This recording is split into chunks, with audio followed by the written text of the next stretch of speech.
በስለላና በደህንነት ድብቅ ዓለም ውስጥ መረጃ የሚሰበስቡ ድርጅቶች አሉ። በሌላ በኩል ደግሞ የታሪክን አቅጣጫ የሚቀይሩ ተቋማት አሉ። አንዳንድ ድርጅቶች ከቢሮና ከኮምፒውተር ጀርባ ሆነው በዝምታ ይሰራሉ። ሌሎች ግን በድፍረት የተሞሉ ተልእኮች፣ በሚስጥራዊ ኦፕሬሽኖችና በዓለም አቀፍ አደገኛ አደናቸው ይታወቃሉ። አንድ የደህንነት ተቋም ግን ስሙ ብቻ ጠላቶቹን እንዲንቀጠቀጡ የሚያደርግ ዝናን ገንብቷል። ያ ተቋም ሞሳድ ይባላል። ሰላም ጤና ይስጥልን ውድ የዩቲዩብ ቻናሌ ተከታታዮች፣ ሞሳድ ብዙ ጊዜ የእስራኤል የማይታይ ጋሻ ተብሎ ይገለጻል። ስጋቶችን እስራኤል መሬት ላይ ሳይደርሱ በአህጉራት መካከል እየተዘዋወረ የሚያስወግድ የጥላ ኃይል ነው። ነገር ግን ይህ የደህንነት ተቋም እንዴት በዓለም ላይ ካሉ እጅግ አስፈሪ የስለላ መረቦች አንዱ ሊሆን ቻለ? በተደጋጋሚ ጊዜ ከትላልቅ መሪዎች ግድያ በስተጀርባ የሞሳድ ስም የሚጠራውስ ለምንድን ነው?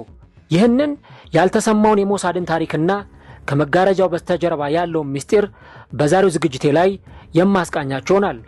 ለቻናሉ አዲስ ከሆናችሁ ቻናሉን ሰብስክራይብ፣ ቪዲዮውን ደግሞ ላይክ በማድረግ ጀምሩት። አሁን በቀጥታ ወደ ዝግጅቴ ያለፍኩኝ፣ አብራችሁን ቆዩ።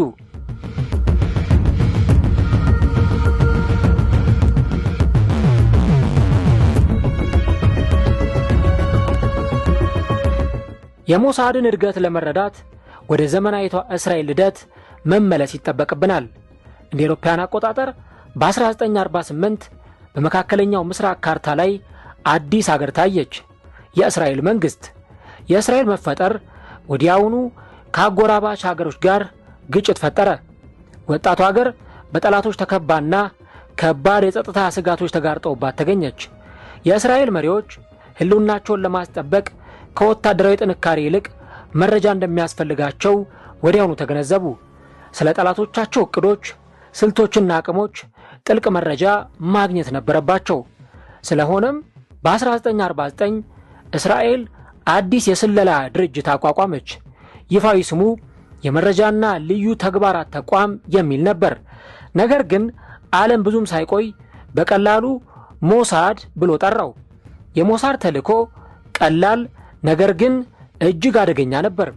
በየትኛውም የዓለም ክፍል መረጃ መሰብሰብና እስራኤልን ከስጋት መጠበቅ።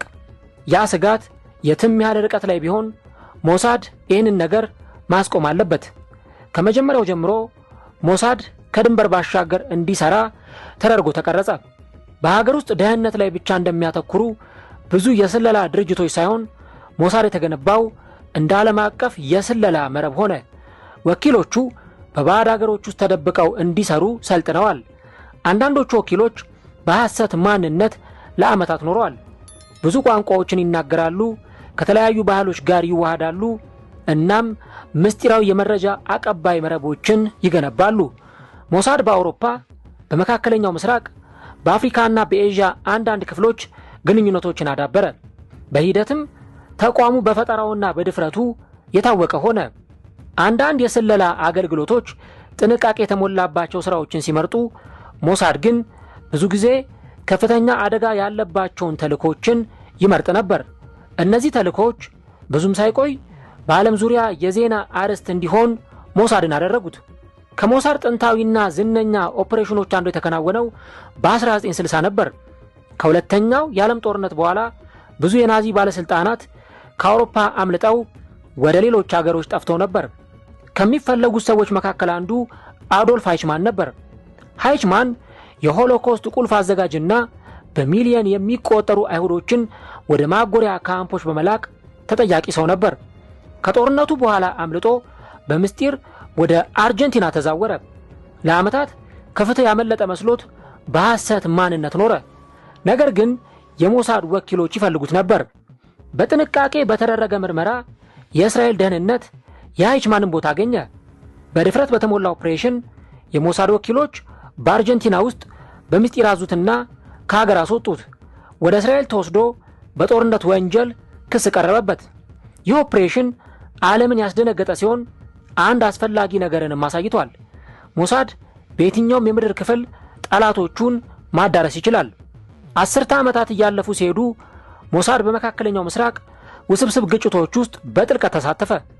ተቋሙ በአጎራባች ሀገሮችና ሊሆኑ በሚችሉ ስጋቶች ላይ መረጃ በማሰባሰብ ላይ ትኩረቱን አደረገ። በጦርነትና በፖለቲካዊ ቀውሶች ወቅት ሞሳድ የእስራኤል መሪዎች ስልታዊ ውሳኔዎችን እንዲያስተላልፉ የሚረዱ ወሳኝ መረጃዎችን አሰባስቧል። ወኪሎቹ ወታደራዊ እንቅስቃሴዎችን ይከታተላሉ፣ ጽንፈኛ ቡድኖችን ይመረምራሉ፣ እንዲሁም ምስጢራዊ ግንኙነቶችን ይጠልፋሉ።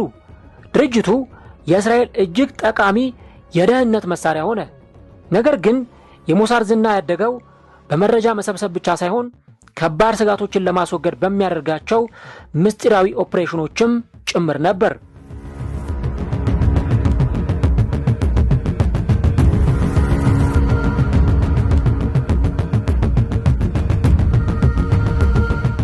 የሞሳድ የጥንቃቄና የብቃት ዝና ከተለመዱት ወታደራዊ ኃይሎች በተለየ ሞሳድ በልዩ ጥንቃቄ በሚከናወኑ ተልእኮች ላይ ያተኩር ነበር። ተቋሙ ብዙ ጊዜ ትኩረት የሚያደርገው ከትላልቅ ጦርነቶች ይልቅ በተወሰኑ ግለሰቦች ወይም ኢላማዎች ላይ ነው። እነዚህ ተልእኮች ጥንቃቄ የተሞላበት እቅድና ትዕግስትን ይጠይቃሉ። ወኪሎቹ ኢላማዎቻቸውን መከታተል፣ እንቅስቃሴያቸውን ማጥናትና ትክክለኛውን ጊዜ መጠበቅ አለባቸው። በዚህ አቀራረብ ምክንያት ሞሳድ ውጤታማና ስልታዊ በመሆን ዝናን አትርፏል። ብዙዎቹ ኦፕሬሽኖች እስከ ዛሬ ድረስ በምስጢር የተያዙ ናቸው። መንግስታት እነዚህን ተልእኮች በይፋ ማረጋገጣቸው ብርቅ ጉዳይ ነው። ነገር ግን ስለ ሞሳድ ኦፕሬሽኖች የሚወሩ ታሪኮች በደህንነት ኮከቦችና በዓለም አቀፍ መገናኛ ብዙሃን ውስጥ መሰራጨታቸውን ቀጥለዋል። በዘመናዊው ዓለም የመረጃ መሰብሰብ ሂደት በእጅጉ ተለውጧል። የዛሬዎቹ የስለላ ድርጅቶች በሰው ወኪሎች ላይ ብቻ ሳይሆን በላቁ ቴክኖሎጂዎችም ላይ ይተማመናሉ። የሳይበር ስለላ፣ የሳተላይት ክትትልና ዲጂታል አደን አስፈላጊ መሳሪያዎች ሆነዋል። ሞሳድ ከዚህ አዲስ አካባቢ ጋር ራሱን አስማምቶ መኖር ይችላል። ተቋሙ አሁን ባለበት ሁኔታ ባህላዊ የስለላ ዘዴዎችን ከዘመናዊ የቴክኖሎጂ አቅሞች ጋር አጣምሮ ይዟል። የሳይበር ደህንነት ባለሙያዎች፣ ተንታኞችና የዳታ ስፔሻሊስቶች ከመስክ ወኪሎች ጋር አብሮ ይሰራሉ። ይህ ጥምረት ሞሳድ ከብዙ አስርት ዓመታት በፊት የማይቻሉ በነበሩ መንገዶች ስጋቶችን እንዲከታተል አስችሎታል። የስለላ የጦር አውድማን ወደ ሳይበር ጠፈር አስፋፍቷል። ውጤታማነቱ ቢታወቅም ሞሳድ ትችቶችና ውዝግቦችም ገጥመውት ነበር። አንዳንድ ሀገሮች ተቋሙ ያለ ፈቃድ በግዛታቸው ውስጥ ኦፕሬሽኖችን ያከናውናል ብለው ክስ አቅርበውበት ነበር። የሰብአዊ መብት ድርጅቶች ስለታለሙ ግድያዎችና ምስጢራዊ እርምጃዎች ጥያቄዎችንም አንስተዋል። ደጋፊዎች እነዚህ ኦፕሬሽኖች እስራኤል ህልውናዋን ከሚያሰጉ ጠላቶች ለመጠበቅ አስፈላጊ ናቸው ብለው ያምናሉ። ተቾች ደግሞ የስለላ ድርጅቶች ዓለም አቀፍ ሕግን በበለጠ ጥንቃቄ መከተል አለባቸው ሲሉ ይናገራሉ። ይህ ክርክር ዛሬም ድረስ ቀጥሏል። ነገር ግን ምንም አይነት አመለካከት ቢኖር ሞሳድ በዓለም ላይ ካሉ እጅግ ተደማጭነት ያላቸው የስለላ ድርጅቶች ቀዳሚ ሆኖ በርካቶችን እያነጋገረ ይገኛል። ሞሳድ በተደጋጋሚ ጊዜ ከትልልቅ ኦፕሬሽኖች ጋር አብሮ ስሙ የሚነሳ የስለላ ድርጅት ነው።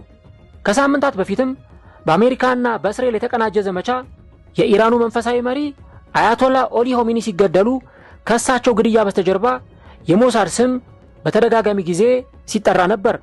በርካቶችም የሞሳድ የስለላ ስትራቴጂዎች እጅግ በጣም የረቀቁ ናቸው ብለው የሚናገሩት በዚህ ምክንያት ነው። አሁን ባለው ነባራዊ ሁኔታ ዘመናዊ ግጭቶች ከዚህ በኋላ በታንኮችና በጦር ጄቶች ብቻ የሚደረጉ አይደሉም። ብዙ ጦርነቶች አሁንም በምስጢር ይከናወናሉ። የስለላ ድርጅቶች ጥቃቶች ከመከሰታቸው በፊት ለማቆም ጸጥ ያሉ ኦፕሬሽኖችን ሊያካሂዱ ይችላሉ። እነዚህ ድብቅ ግጭቶች አንዳንዴ የጥላ ጦርነቶች ተብለው ይጠራሉ። በእነዚህ ጦርነቶች ውስጥ መረጃ እጅግ በጣም ኃይለኛ መሳሪያ ነው። እንደ ሞሳድ ያሉ አደገኛ ድርጅቶችም ወሳኝ ሚናን ይጫወታሉ። አብዛኛው ሰው እነዚህን ኦፕሬሽኖች ባያይም ውጤታቸው ግን የዓለምን ክስተቶች ቅርጽ ሊቀይር ይችላል። በስለላ ዓለም ውስጥ እውነቱ ብዙ ጊዜ በምስጢር ጥልፍልፎች ተሸፍኖ ይገኛል።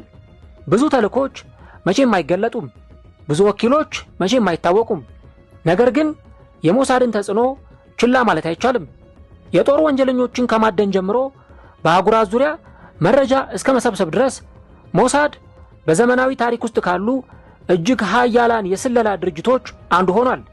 ከመጋረጃው በስተጀርባ በዝምታ እየሰራ የዓለምን ክስተቶች ከጥላው ስር ሆኖ እየተከታተለ እንዲሁም የእስራኤልን ጥቅም ዓለም ላይ ባልተለመደው መንገድ እያስጠበቀ ይገኛል። ምክንያቱም በምስጢራዊው የስለላ ዓለም ውስጥ እጅግ ኃይለኛ ታሪኮች ብዙ ጊዜ ከመጋረጃው በስተጀርባ የተደበቁት ናቸው። ስለ ሞሳድና ስለዚህ ጉዳይ ምን ሐሳብ አላችሁ? ኮሜንት ላይ ሐሳቦቻችሁን አስቀምጡልኝ። ቪዲዮውን ከወደዳችሁት ላይክ፣ ቻናሉን ደግሞ ሰብስክራይብ ብታደርጉ በቀጣይ መሰልና ያልተሰሙ ታሪኮች እንዲሁም አስገራሚ ጉዳዮች ወደ እናንተ ይደርሳሉ። በያላችሁበት ሰላምና ጤና ይብዛላችሁ። ቸር ቆዩኝ።